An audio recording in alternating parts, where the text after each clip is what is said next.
You come to Planet Whoop and everything is all right. Hey everybody, welcome to our YouTube channel.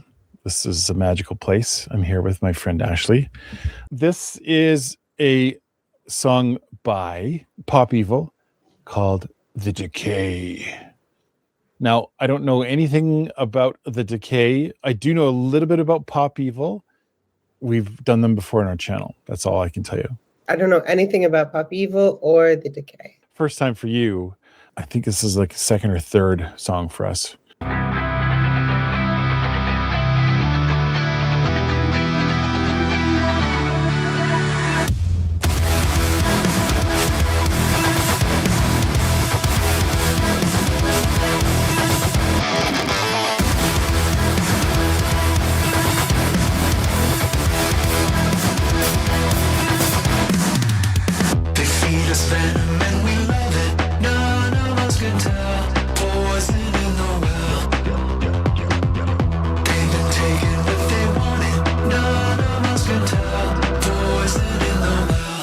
Nothing inside a universe so broken.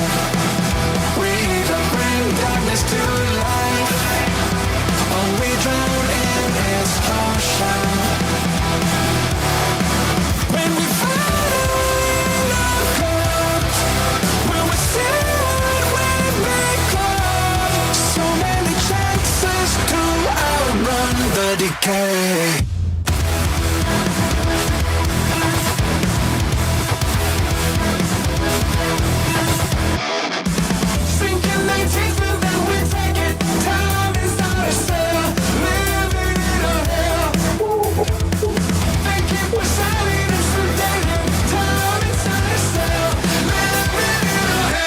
There's nothing inside a universe so broken.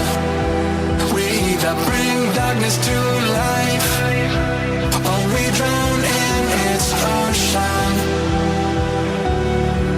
When we finally look up, will we see what we become?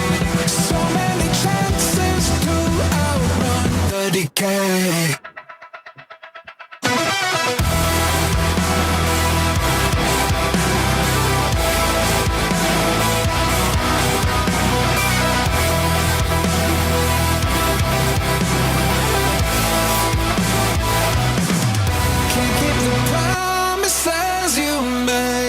It leaves a mark the size of a grave. Can't keep your promises. Can't keep your promises. There's nothing inside a universe so broken. We either bring darkness to life or we drown in its ocean. When we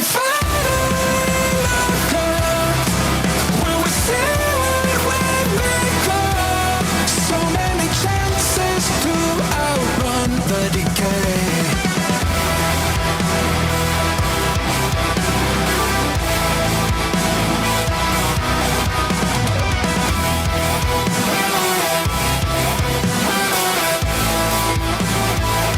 So many chances to outrun the decay.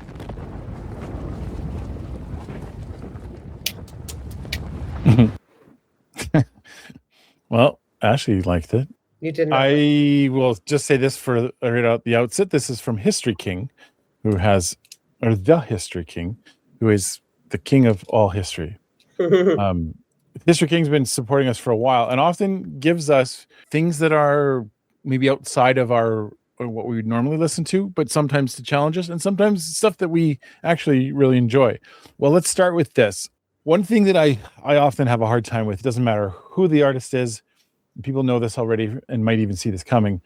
I'm not a big fan of processed vocals.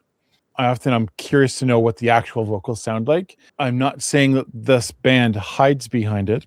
I'm not trying to insinuate that. I'm just always curious to know what would it sound like without that. Could it sound better? And I think it would. I think without that heavily processed, digitized, what's the right word there? It was kind of like a Back in the early 2000s, everybody was doing this, where they would like sound like they're on like a megaphone. And like I didn't know what it was called. I was like, oh, I wrote that down just now. I was like, is it processed, digitized? Yeah, I don't know what the right word is, but I know exactly what you're talking about. I know that sometimes there's like a one-off song where they do that intentionally throughout the whole song.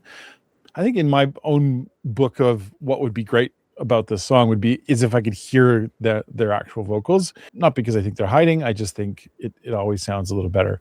Other than that, like it's a great metal kind of sound. They sort of cross over genres, but like what I remember of Pop Evil in the past. They'll bring, you know, kind of a metal plus a bit of pop sound plus like almost not Rage Against the Machine. I was trying to think of the band that it reminded me of. Anyway, it's good. I like I say, I prefer actual vocals, but well, that was one thing that did pop out to me. I was because I've heard, I don't know if it's the accurate way to say it is digitized or processed, and I've heard songs that I like that use that, but I've always wanted to know what is the original voice? How is digitizing or processing it helping? I wonder sometimes, like in techno songs, I can get that, but in this kind of genre, it was very interesting because the colors that people will say will align with darkness or satanic themes, like the red and the fire and the blah, blah, blah, blah, blah. I wasn't sure about what, and he's Venom, he said. Thank you, History King, the History King. I'm not sure, did he say Orwell? And then I want to also bring back to the beginning the skulls. Skulls equal consciousness. But he brought darkness to light, and that was even in the lyrics. And then at the end, it was like the colors changed. So I think that he might know about skulls, meaning consciousness. Very hellish, but his message was kind of the opposite. Everything looked a bit like hell, like walking through those kind of like red rivers or whatever that was. So much fire and dark, but he has like a special light message. So I thought that was cool. Whatever that voice is, like, I didn't know it was called, but I wonder sometimes what the main reason is to utilize that in an artistic endeavor. Yeah, I'm reading through some of the lyrics here. I caught some of them, but I didn't catch all of them. Is Orwell in there? Did he mention George Orwell? Orwell. I'm trying to see. Yeah, that's what It's like in the kind of beginning-ish. None of us can tell. Poisoning the well. Oh, that's what it was. Maybe that's what it was. I thought I heard later on, time inside a cell, living in a hell. They keep us silent and sedated. So no mention of Orwell, but I mean, you could imply there's Orwellian themes there for sure. As people know, both Ashley and I are English majors. There's lots of potential in this. I'm reading through the lyrics and I'm kind of like, both you and I are, I think, in the same page here, where we like things that kind of lift us up and get and help us to feel, there's hope. And so I was trying to find the hope in the song. But you don't see it in the lyrics? I kind of do. There's a bit here in the last part here. It talks about a universe broken. You can't outrun the decay. And then it says, there's nothing in sight, a universe so broken. We either bring darkness to life or we drown in its ocean. Oh, interesting. I thought he was saying darkness to light. Finally look up, will we see what we've become? So many chances to outrun the decay. So there's like this teensy little sliver of hope that maybe we can outrun the decay, but it's... Yeah, maybe it's just me, but I felt more hope and like light. When he was saying life, I was hearing light. What an interesting juxtaposition with all this fire and the rivers of fire and the lyrics. So I felt he was trying to speak truth to negative power. Okay. Maybe you're tapping into it that I can't see it. As far as Pop Evil goes, we've been not hit and miss, but there's been some really good ones and some where we're like, it's all right. For me, this one was okay. It was all right. There's lots of other examples. So History King is saying you can check out other Pop Evil reactions, which we've done. So check them out. If you'd like to do what History King did, you know what to do. Go to the link in the description. That's how we get things done around here. Click it, give us a request, and we'll do it. Till then, we'll see you in the next one.